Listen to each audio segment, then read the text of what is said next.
जय जय श्री राधे। आज एक भक्त आए थे, कुछ जन्मपत्री दिखानी थी उन्होंने, तो जन्मपत्री दिखा रहे थे। तो बात ही बात में उन्होंने हमको बताया कि गाजियाबाद में एक बाबा है। बाबा क्या कोई मौलवी है, वह लोग बागों के कपड़े सूंघ कर उनका उपाय करते हैं, और जिसका कोई कार्य कराना हो तो उससे दूसरे व्यक्ति के कपड़े मंगाते हैं। यानी कि किसी व्यक्ति को अगर किसी से कोई दुविधा है या कोई कष्ट है, या एक व्यक्ति को दूसरे से कोई कार्य बनवाना है या उससे अपनी बात मनवानी है, तो वह उससे उस दूसरे व्यक्ति के वस्त्र मंगाते हैं। ये आज ही हमको बताया कि गाजियाबाद में ऐसा एक व्यक्ति है, बाबा है। देखा जाए तो गाजियाबाद ही नहीं, अभी तो कई शहरों में ऐसे बाबा हैं। हमको बहुत पहले से सुनने में आता रहा है।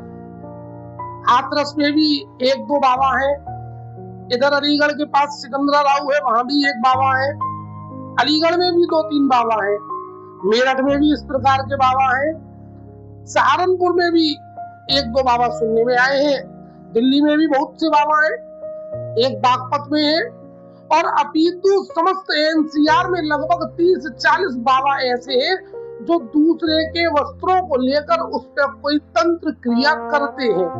यह हमको काफी समय से पता थी कि ऐसे बाबा हैं, लेकिन आज जब यह हमारा एक शिष्य आया और उसने हमें इस प्रकार से बताया तो हमारा तो हृदय हिल गया कि बताओ, किसी को कष्ट देने के लिए उसके वस्त्रों को लिए जा रहे हैं, और वस्त्र भी कोई ऐसे वैसे नहीं, बिल्कुल मतलब समझिए कि अंतर वस्त्र, जो कि कहते हैं अंडर गारमेंट, जिसमें अंडरवियर है, बनियान है, और अभी तो भक्तों की ही नहीं, माताओं की, लेडीजों के भी अंडर गारमेंट लेकर उन पर तंत्र क्रिया कर रहे हैं।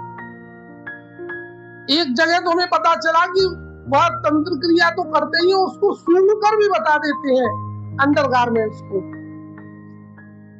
देखिए, आपसे यह कहना है कि इस प्रकार के बाबाओं से बचकर रहें। बाबा, मुल्ला, मौलवी, सूफी, काजी, इन सभी से दूर रहे।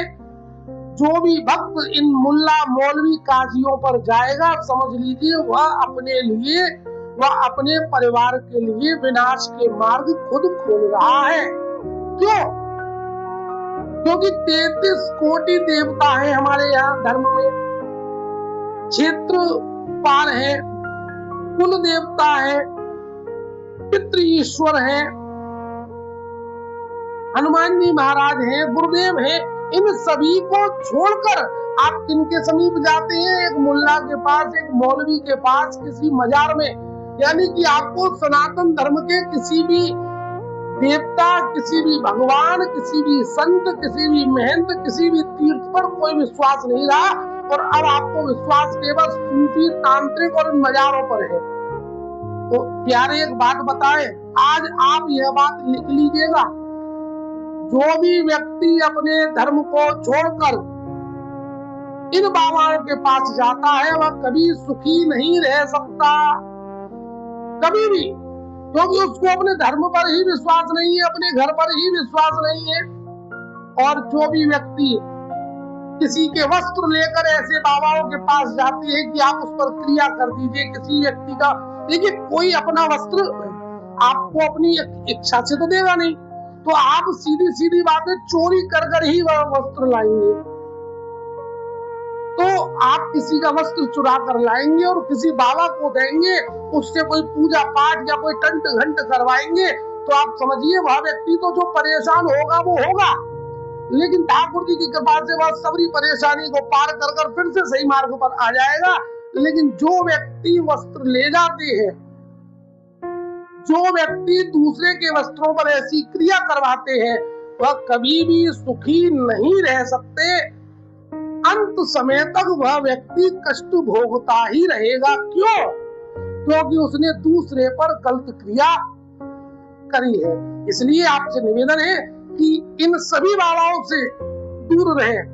अरे आपको अगर कुछ पूछना है तो एक से एक विद्वान है, एक से एक संत है, अपने गुरुजी हैं, आप गुरुजी से पूछिए। नहीं है तो आप अपने घर के बड़े बूढ़ों से पूछिए, लेकिन धर्म से इधर होकर मत जाइए, दूसरे धर्म में मत जाइए कि आजकल जितने भी मजार हैं उनमें किसी और की भीड़ नहीं लग रही प्यारे, सनातन धर्म के लोगों की ही भीड़ लग रही है। आपसे आज हाथ जोड़कर यही प्रार्थना है कि किसी के वस्त्र लेकर कहीं ना जाए। कोई बाबा वस्त्र सूंघ कर बता रहा है, बिल्कुल गलत है, बिल्कुल गलत। अगर ऐसा कोई व्यक्ति है जो वस्त्र लेकर जाता है तो आज आप ये हमारी बात पत्थर की लकीर कर लीजिए कि वह व्यक्ति कभी भी सुखी नहीं रहेगा।